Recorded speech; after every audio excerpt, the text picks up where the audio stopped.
have a confession to make here today. I have an unhealthy obsession with office supplies. So much so that when I was in high school, I asked my parents for a futon to go in my room so that my room would look more inviting to my business guests. And so, about 2 weeks ago, I had my latest run-in with office supplies.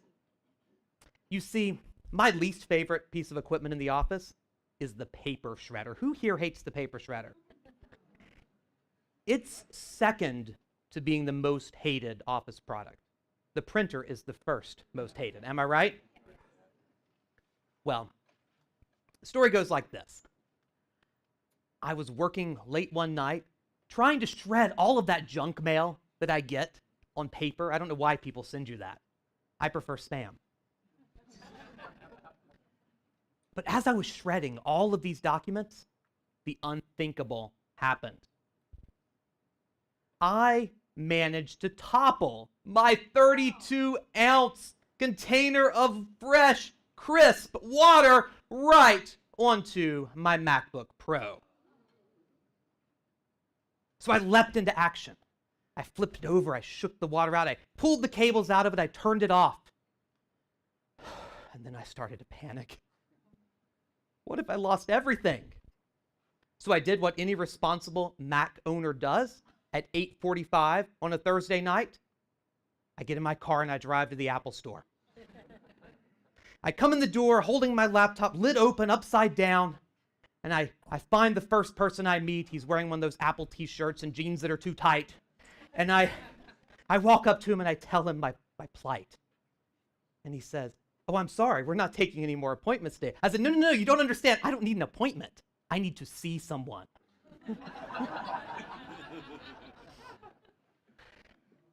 He said, "Well, I'm sorry, that's not how it works." So I say, "Well, is there anything you can do?" He gets on his earpiece. "I need a manager over here." Manager walks up and says, "Why is he holding his laptop like that?" I said, "Because obviously I spilled water on it and I want your help." And as he was explaining to me why he could not help me, almost like my hero came riding in on a horse, one of those Mac geniuses came over and said, "I hear we have a water problem." Just so you know, there's not much I can do about it. Because all water repairs from Apple are done at the factory and have a standard price of $1,249. I said, "But can you just open up and see how much water got in there? Let's just tell me how bad the problem is." So he did so. But here's the point of my story. As I was browsing the Apple store, looking at things that I certainly couldn't afford, especially with that $1,249 bill that was coming my way, I felt a familiar feeling. It wasn't a pleasant one, and I couldn't quite place it. But when I did, I realized it was as if a family member had been sent to emergency. Now, those of you laughing might be thinking, "My gosh, Evan has an unhealthy relationship with his office technology." Not at all. In fact, the thing that I was upset about was all of my data. All of the files on that computer that represent relationships, business history, everything related to my business. And if you think about your data, if you're like me, you don't think about it very often. You think about it when something's about to go wrong. You think about it when you're at risk of losing it. But the challenge I would posit for you today is to think about your data as a business asset. So when I give longer keynote presentations, I present a selection of IBM research. I'm going to share that with you here today.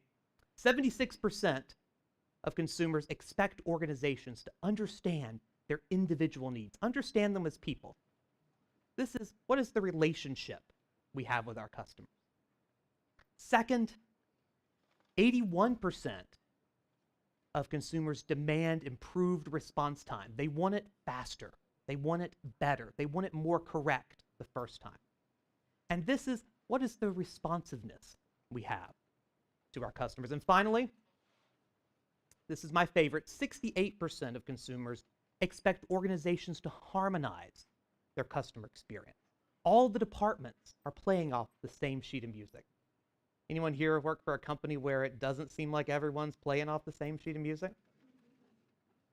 Consumers expect us to be consistent. And this is about readiness. What can we do as an organization to make sure we're ready to handle our customers' needs? I'll share one of these with you today. And we're going to take a quick trip to South Africa. Does that sound good? Awesome. Thank you, Becky.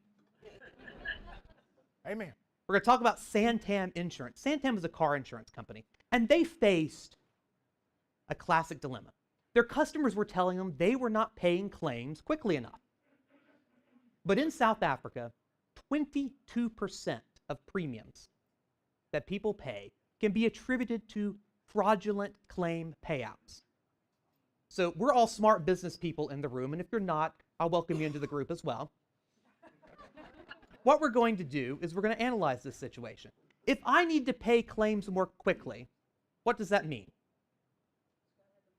I've got to have the money to do it. That's a great point. Well, let's say if I need to reduce fraud, what do I need to do when the claim comes in? I need to validate it. I need to scrutinize it more, and that takes what? More time. Does that mean I'm getting the claims paid more quickly? No. The classic problem, right? Well, it turns out Santam deployed technology. They worked with IBM and classified all incoming claims into one of 5 categories. The lowest risk, they were paid immediately without further scrutiny. And the ones that were higher risk, they put those through much more scrutiny.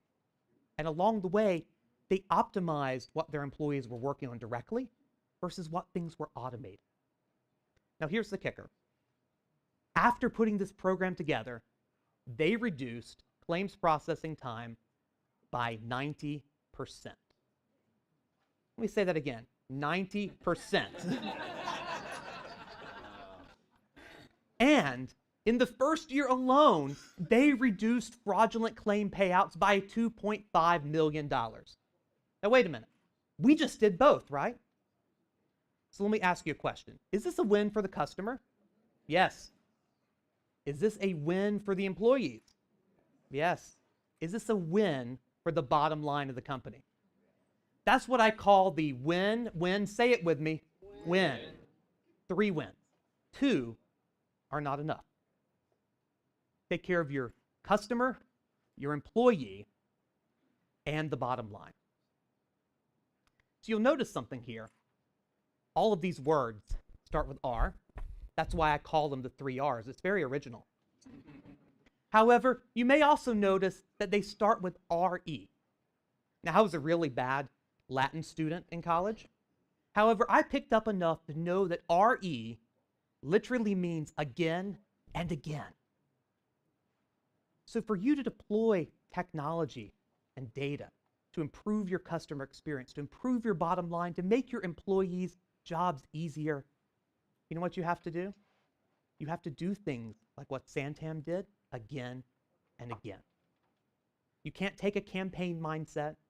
You can't all sit around a table and decide to do this once. You have to do it again and again.